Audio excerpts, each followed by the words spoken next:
Pile feeder on this side of the machine. Obviously I'm loading my sheets. This piece can come off, so if you find you're running shorter stuff and you want to make it a little bit shorter, right, you can just lift this tray off.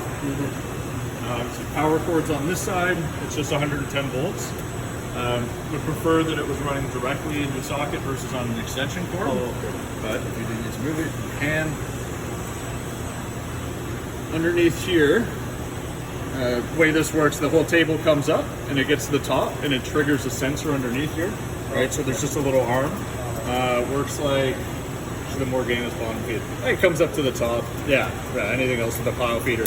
So once it gets up, it triggers that sensor and then it's going to start the feeding. So right now it's close to the top, but if I move this all the way down, it moves that sensor a little bit higher and the pile is going to come closer up to the top, right? And you can feel it if you just put your hand on the sensor and then move this up and down, you can feel it tilting up and down. The pile will be a little on the down. If we press it up, it's going to be It's going to be a bigger gap, yeah. Versus this way, there's going to be a little bit of a smaller gap, right? So I tend to leave it kind of a little bit in the middle. We don't want it so tight that the sheets are going to come and get jammed up against, because you'll end up getting more doubled, so they'll want to pull two sheets. Leave a little bit of space so you can get some air in there, and it's going to make sure if you have static and stuff from the digital machines, that it feeds through a lot smoother. On the back, this is what I'm using as my backstop for my paper.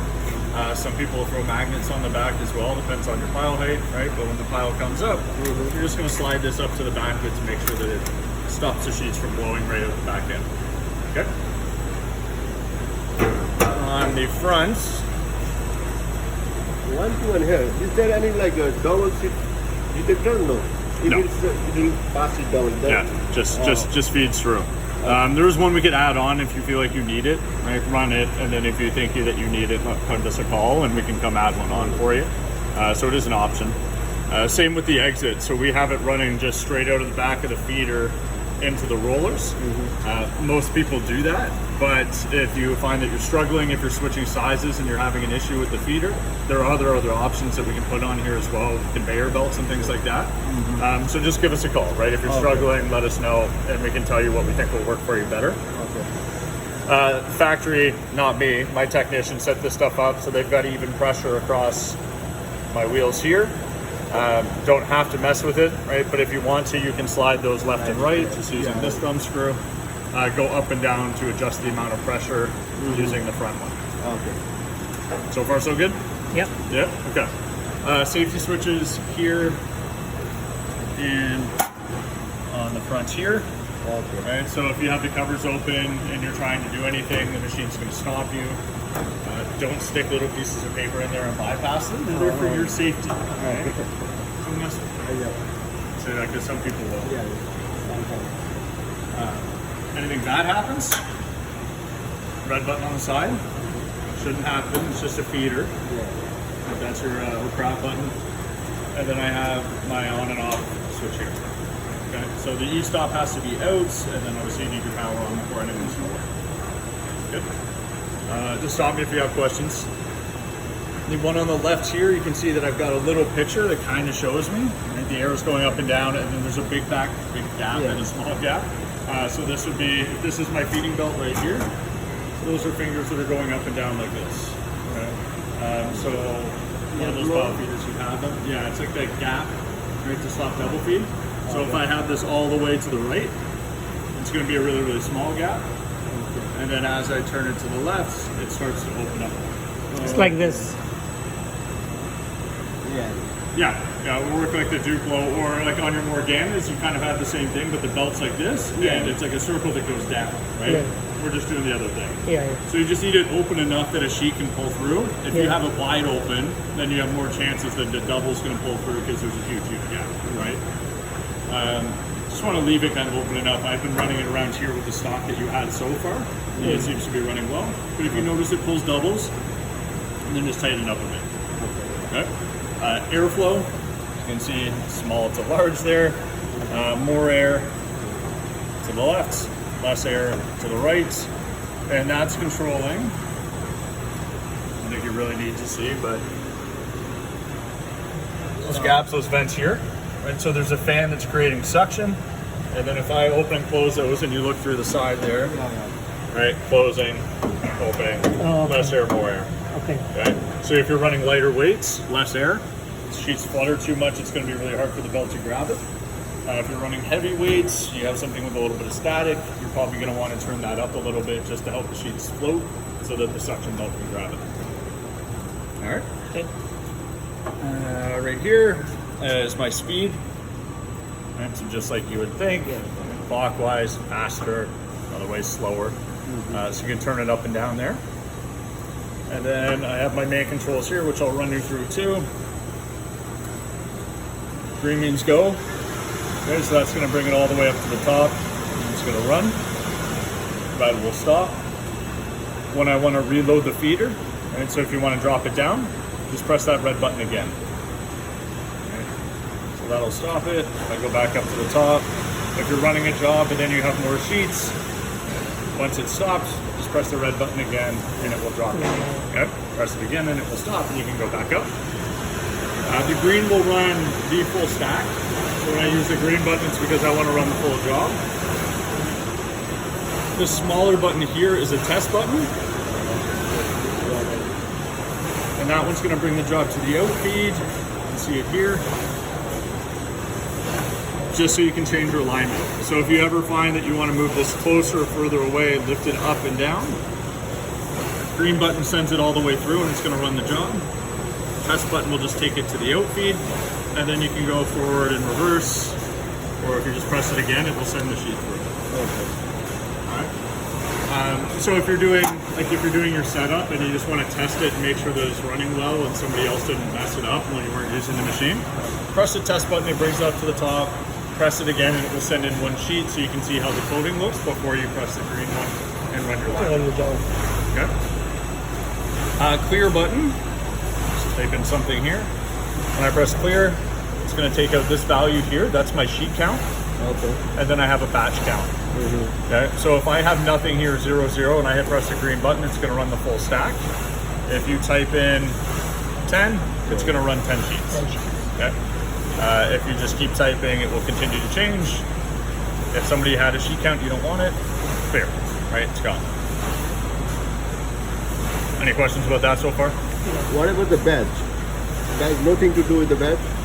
No, so that's just the number of sheets it's going to run. And then for the batch, you just press menu, and it has the batch set here. Oh, okay. Right, so if I want to run 25. Right, so if I want to run 25 sheets 4 times, because you want to separate them out, then I would put 25 here, and then in the menu, I would put 4. Right, so now it's going to run 25 sheets, it'll pause, give you a chance to box them up, whatever, and then it will continue to run. Okay? So you can control the pausing. Sorry? You can control the pausing. Yeah, you can control the pause as well. Yeah. We'll get there. Okay. Only other controls that you need to know on here before we cycle through the menu is underneath here. And I'm going to do something that I told you not to do. Is this strap? Yeah.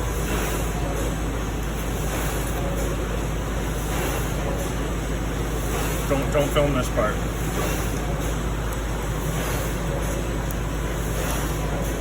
I'm the Graphic Whizard guy, so I'm allowed to do this, but you're not.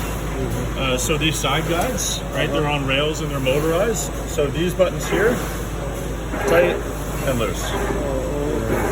Okay, so when you're setting up the side guides, right, when you're running narrower paper, move in, move back out. So that means usually we adjust this, that's the way, or is another way to adjust the side guide? No, just use this. Yeah. Just these two. Yeah. So it's moving both of them at the same time. It's going to keep it centered, but opens and closes. So if you want to run narrower paper, right, just continue to press in until you get it in the right spot. Okay. Tight enough that the sheets aren't going to totally spin on you, but obviously not so tight that it's going to pinch. You find if it's a little bit too tight and you have like some curl and stuff, it's going to be more likely that the sheets spin. So give it a little bit of room, just so that they don't go flying everywhere, right? But not so tight you don't want them to pinch up. Especially if your paper isn't cut perfectly to size, you'll struggle more with it. Okay, so that's in and out. So that controls that side guide. Last thing that we need to do really is this menu button here. So I've got my sheet, my batch, but if I continue to press that menu button, that's my batch number. And then I have batch pause. So this is the amount of time in between my batches, right? To give yourself a little bit more time. Yeah. Right, type in whatever you want to, and then just press enter when you want to change it. Right, so we go menu, feed pause. This is the amount of time in between each sheet. So I can change after a batch, but I can also change so it feeds, has a second pause, and then feeds the next one. If I have that at 0, the sheets are going to be right behind each other. With UV coders, I usually have that at about 2 seconds. So it's going to pull a sheet, there's going to be a little bit of a pause, but it makes sure that if your speeds aren't lined up, that they're not going to start stacking up on top of each other, right? So you're better to have 1 or 2 seconds in between, just to make sure that the first sheet has hit the rollers, is pulled in before the next one comes in. Okay, so give yourself a little bit of a chance for it to clear. That's the set feed pause. Set feed pause. Okay. Yeah, so it's just batch pause, feed pause. Mostly the feed pause. Okay. Those are the only things you really need to do. Check speed. Because this is just a little spinny dial, you're not going to know exactly what your speed is. Okay. So if you cycle through the menu and then press the green button here, just give it a second. It's running the belts as fast as it should be, and it's going to tell you the number that your speed is set at right now. Right. So if I turn that up, now we're at 460. Right. So if you're changing your speed at all, if you run the coder at the same speed all the time, then you should never really change that. Right? You shouldn't have to. Yeah. But if you're running like a gloss coating and then you run a matte coating and you slow it down, right? So you're adjusting it a little bit, then get it in the right spot one time. Once you're happy with it, then just do your check speed and then just write down the value you use for that coating. Yes. Right? And then when the next guy comes, you can just go to check speed and you can adjust it and get it in the right spot so that you know it's going to run where you want it to. Yeah. Okay? Once you get it in the right spot for your stock and a job that you're running, it should be consistent. Right? It should be in the same spot. And then just press enter and we'll come back out. Sorry, stop and we're back out. Okay, menu. So that's what we just did, check speed. There's a fan we can turn on and off, leave it on. So that's what's creating the airflow and the suction for me. So we wouldn't turn that off. Double feed detection when you have it hooked up. This is how you turn it on and off. But it's not hooked up now, so... Not hooked up on there right now. Again, if you need it, let me know. And then one more time, it gives you my sheet counts and then the software number, which we shouldn't The really sheet need. numbers, you can go to 0 or it's going to increase. We cannot make it 0, right?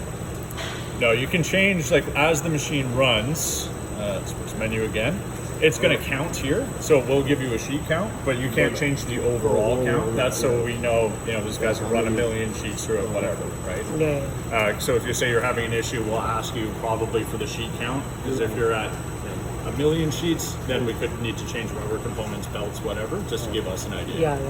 All right. So yeah, as I start to run this, see if I hit my green button here.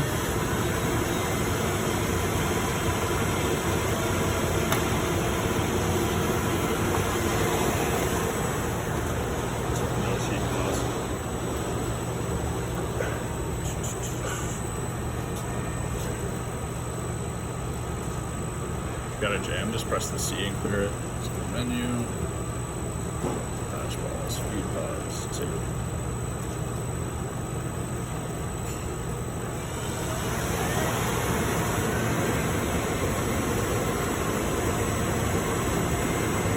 So as the sheets go through, it's going to give you your count.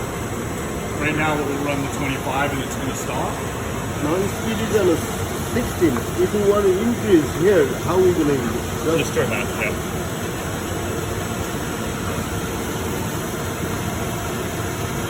So that's, I know it's counterintuitive because it's kind of telling you, but that number is like a really small value compared to the other one. It's more accurate.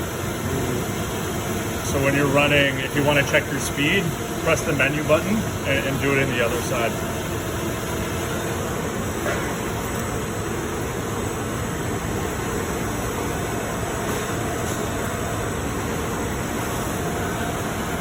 This is a lock.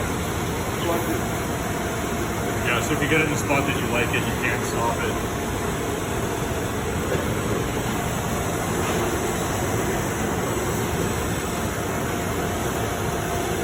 So that means if we want to overlap like a half inch, so that's going to play with the speed or the feeder. They feed the seconds, right? The, Yeah. this, the Like if you distance. want If you want them overlap. closer to each other, Overlap. overlapping on each other. Yeah. Why would you do that? There's something to do with that. So. That's something that you do here? No. The light paper will stick on this machine. So if we overlap it like quarter inch, the second half paper inch. will pull it down. Okay. Will pull down the make the it first like a web will so pull, that it won't yes, continue so to wrap around. yeah.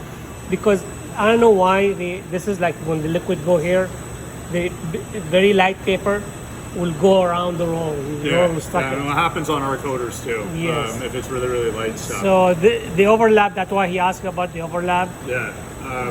I will say it's going to be difficult.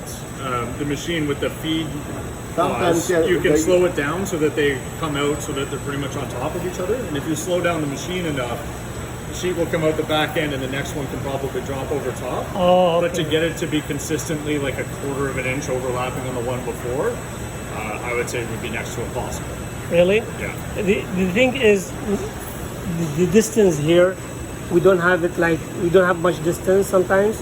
Yeah. So we don't have more than that. So we don't want the sheet go over to the cutting mark, after the cutting mark. Yeah. Like around here. Around here or here. Yeah, but I mean, the way this thing works, like those sheets are coming out of the back ends, and as soon as it kicks out the back, the suction comes on and it pulls in the next one. So it won't kind of pull it and then hold it and then lift up and overlap the second sheet. I think if you slow this one a little bit and you run this on 2 seconds, it will overlap 100%. I know it will overlap, it's just if it's going to be in the same spot for you every single Every time where you time. want it, right? My concern would be that you have a sheet that's still sitting here and the next one comes on and it covers it halfway, and then half of that sheet isn't going to get coated. Yeah. So it's something that when you're running that lightweight stuff, I'll have to mess around with a little bit. Yeah, maybe you can. Call us, right, FaceTime, whatever. My technicians can work with you and they can help you out to get it the best that we possibly can. I have a question. Yep. So the sheet should be this length. We can do shorter than that. Otherwise, this machine will throw it and this never pick it up. Yeah, if you increase your speed a little bit, it will throw it more. So that's why we were saying if you find you're running a lot of lighter stuff and you're having an issue with it, then let us know because there are options to put here like conveyor belts. This is just the base, but Yes. like you can add on other stuff. Add them. Right? Yeah, you want to make sure that if you're starting to throw sheets into the coder here, don't go too fast because when it hits that roller, it's going to skid. I don't know if Yes. you've seen that before, but on the lead edge, you'll see like a little bit of a skin where the roller, where the coder spun on it. Yeah. So ideally, we actually want this running a little bit slower than the UV coder is. Right? So it slides in, that has time to pick them up. Pick them up.